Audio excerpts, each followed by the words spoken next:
allow it to cook. So I'm going to close the lid and cook for 5 to 10 minutes.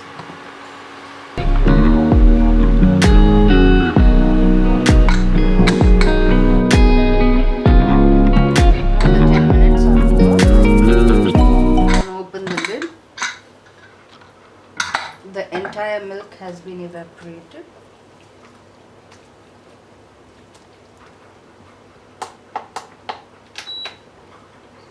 So now I'm going to add sugar.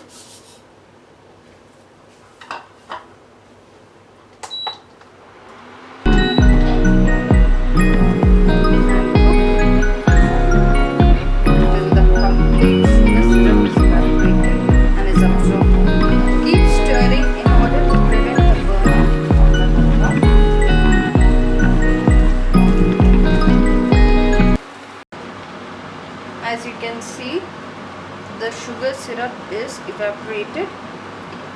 So add ghee to this.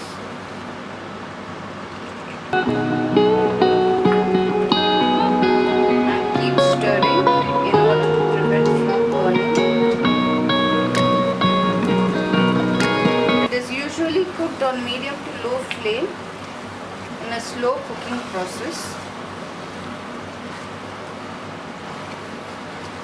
So we have to keep stirring till the ghee gets absorbed.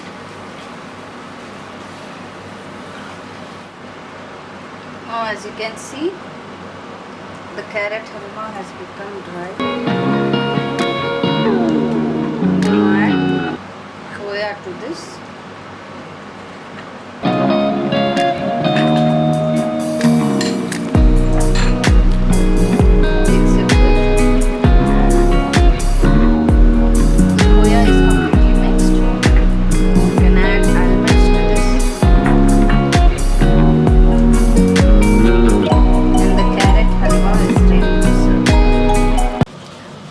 Traditional carrot halwa dessert is ready.